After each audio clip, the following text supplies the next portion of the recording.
What's going on, everybody? Daryl Andrews here, Coach D, coming to you on the multiple streams in which we're a part of. And what I typically do with my time doing this, and different people do lives on, the different media outlets, is I kind of talk about this work-related stuff and areas of expertise that I possess that I'll talk about. But then there's times when I need to talk about something that's personal for all of us. All right, this is not about work. This is not about teams. This is not about leadership. This is not about, diversity, equity, and inclusion. This is not about core values integration. This is not about, all that stuff that we talk about often in these videos. All right. As I come to you once again from King of Prussia, Pennsylvania, my last day here.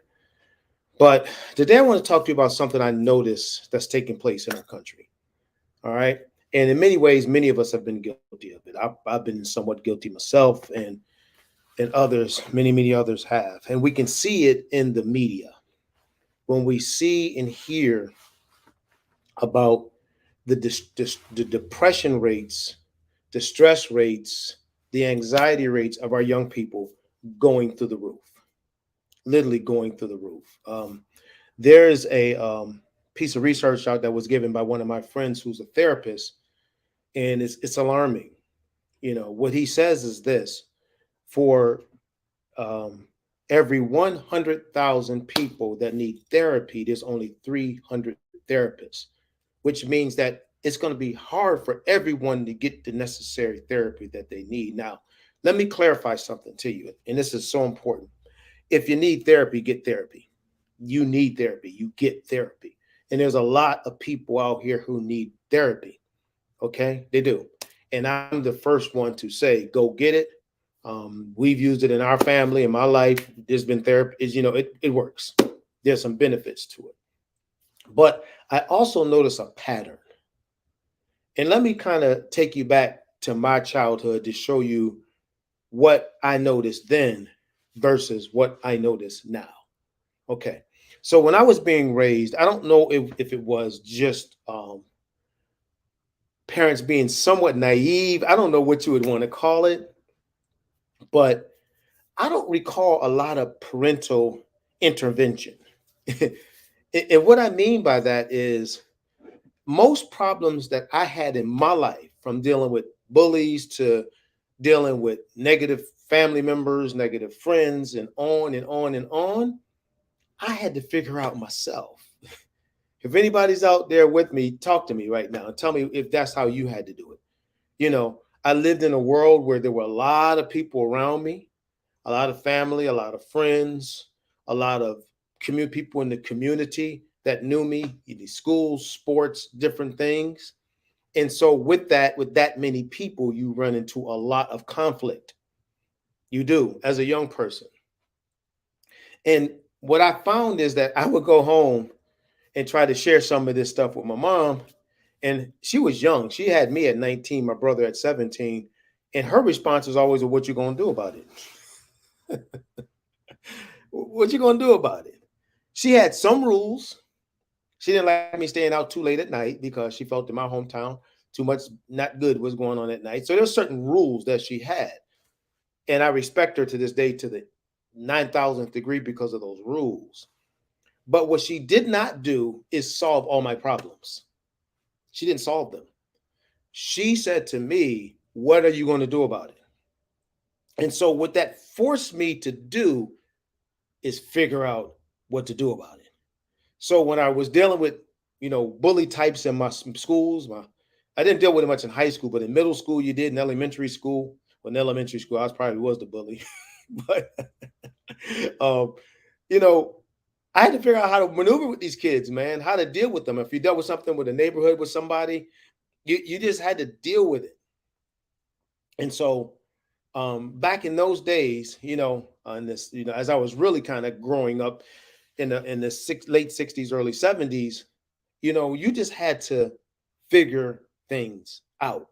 We lived in Syracuse, New York, and there was a bus company called Central, and I remember being 8, 9 years old. You put me on the bus and going over to my aunt's house or to my family member's house, and We walked everywhere and anywhere you can think of. Anybody from Syracuse on here, I could say, could I get a witness? Because Lord knows we were the walking as human beings on the planet. So fitness was never an issue because we walked everywhere. Sometimes up to 5, 6, 7, 8, 9, 10 miles a day, just going to visit people, playing basketball, a variety of different things. So um, by default, that generation taught us grit. I remember my uncle, his name is Uncle Herman. We call Uncle Hermie. And I was on a bus in Syracuse, New York, and I was heading home. And Syracuse has a place called the Onondaga Nation, not too far away. And there was this guy that was part of the Onondaga Nation that was on the bus, and he was a little bit inebriated. And so for some reason, he decided at that time, I think I was 16, 17. I was a little bit cockstrong football player and things like that. This guy decided he wanted to mess with me. So he came over and he put his hand on my shoulder and he kind of was pushing me. And man, I just unloaded on him. I didn't know what he was going to do. I was a little bit nervous. And so it was a fight that broke up on that bus. And so I pushed him into a chair. And as soon as the bus stopped, I ran off the bus because I knew if I would have stayed on that bus, I would have been arrested. Even though I was defending myself, I knew I would have been arrested. I don't need to go into the details as to why, but I knew I would have been. So I ran off that bus, and the closest house near me was my Uncle Hermie's place. So I ran to Uncle Herm's. I was sweating. I was nervous. I just got them beating up this dude on the bus because he was messing with me. I wasn't messing with him. And I ran to Uncle Herm's house. And when I got to Uncle Herm's house, he was there by himself. And I said, Uncle Herm, I'm all, all caught up and energetic. Man, I just had to beat up this Native American, man. He was attacking me on the bus. Now I had to fight this Native. Now I had to fight this Native American. He was attacking me on the bus. I didn't know what to do, so I just did what I had to do. You know what my uncle said to me? He didn't say, boy, that ain't the nice thing to do. Good people don't do stuff like that. You know what he said to me? And some of you will be able to relate to this. He said to me, did you win? Yes, he did. He said, did you win? He said, yes, good. Sit down and eat. That's all he said. He didn't talk about it. He didn't give me any answers. He didn't tell me it's not the good Christian thing to do. He said, did you win? And so he didn't think about it. So I didn't think about it. That was the world I grew up in. And that's the world that 80 to 90% of my friends grew up in. You had to figure things out. Nobody was telling you who to date. Nobody was telling you. You made the choices and everybody was good with it. They were just good with it because you had to learn how to do life. You had to. Nobody was telling you what job to get. Nobody was telling you what school to go to. Nobody told me what college to go to. I picked the college I wanted to go to. I had to do the paperwork. I had to do everything on my own. I had to figure out how to get the finances on my own. That was back then. Some of us made tremendous mistakes, and some of us came out okay. And from what I see with a lot of my friends from college, from high school, when I see on these social media platforms, I'm proud of y'all. I want to let you know. If I went to school with you, I'm proud of you because you did it. We had to figure everything out on our own. But here we are today, parents, spouses, business owners, teachers, executives. My friend Lionel running marathon, doing Ironmans, and as well as a technology expert. Lionel, I'm showing you a plug today. My good friend Mark Evans is a college professor in the Philippines. I can go on and on. My best buddy growing up, Darren Price, is an executive of his own firm, one of the top minority tech firms in the city of Syracuse, New York. We did it. We pushed through. None of us are perfect. Zan Dixon and I were just inducted into the Hall of Fame. I can go all in my hometown, and I can just go on and on and on of different people. You know what I mean? Who in my life, we all had to fight. We had grit. We had to deal with things, and we figured things out. Just figured it out. And so that was then. What I noticed today scares me because I'm seeing people do things and hurt themselves, and we see some of the different um, things we see in the news about what people have done. And what I realize is that model does not exist anymore. Almost, I'm not saying it doesn't, because I'm sure there's people out here that do it. But today, you got parents that want to do everything. Like their children don't even get a chance to think for themselves or a chance to figure anything out. What their children are doing is being programmed by a parental desire to be in control of what the children are doing, because there's a fear that this child is not going to know what to do. And so a byproduct of, I think, that, and just everything being done for many in this generation, it creates a sense of anxiety. It creates a sense of anxiety. All right. And I'm talking about broad base. This is just what I see. I remember I work with youth, so I see it all over the country. This is not about an individual. This is not about a situation. I don't want anybody listening to this thinking that's what it is. I'm talking about across the board. Across the board. I see how situations are handled now. I see how you can say the most simplistic thing. It could be really simple, and a person explodes because they think you're talking about them instead of the situation. And I said, what in the world is going on? And so if you're a parent out there today, if you have children that you're raising, in particular young children, teach them grit, man. You got to teach them grit. What grit means basically is the ability to fight through situations and to learn how to handle your situations. And you can't do that for a child if you are the one that's constantly providing the solutions, providing the answers, wondering what they're doing, wondering where they're going, who are they associating with. My mom didn't even know half of my friends. She didn't know half of them, but she knew me. And she knew I was not going to align myself with someone that was going to be detrimental to my future. So she didn't worry about it. My mom did have a role. All right. And in high school, I dated this young lady, and we had a great relationship. And my mom just said one thing, that's all, and she really cared about this young lady. They were good friends and everything. My mom had one rule that said, don't get nobody pregnant. That's all she would say. And guess what? Me and this young lady had a good relationship, but because of my mother's one rule, you know what I mean? We just were more like friends than anything. We didn't have all the intimacy going on and all that kind of stuff. We're friends. We enjoyed each other. We supported each other and all of that. But my mom never, ever said to me anything about that relationship. What are y'all doing? Where are y'all going? What are you involved in? Do I like her? I don't know if I like her. But she didn't care about none of that. She basically said that just don't get anybody pregnant. She allowed me to figure the rest out. You see, I think today we're a little too much consumed with trying to do things to make kids do things right than to teaching them how to fight. I'm just going to be honest with this. To teach them how to figure things out, go through some rough patches in life, make some mistakes, fall on their face, get back up, whatever you want to call it. We need to teach this generation grit. Because if not, this is what I fear. Because now you got 5-year-olds talking about they're depressed, 4-year-olds talking about they need therapy. What the heck does a 4-year-old need to know about having therapy? Because they've heard it so much that they think that's an answer, which it could be in certain cases.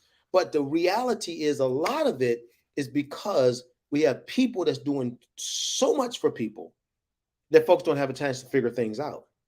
You see, I grew up in a world, I'm going to tell you, there were people that had mental illness, and those people got the therapy that they needed. They did.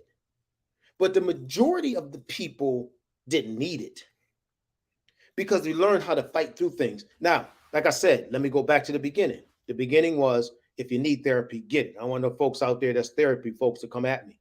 You need to get it. What I am saying is, though, a lot of times the therapy is needed because we have not learned to resolve situations, because people resolve them for us all the time. And so I'm going to say to parents all over this country, because I know a lot of people watch these videos when I put it up. Let your kids learn some things. Ask them, how would you handle the situation? Let them have a few stumbles in their life.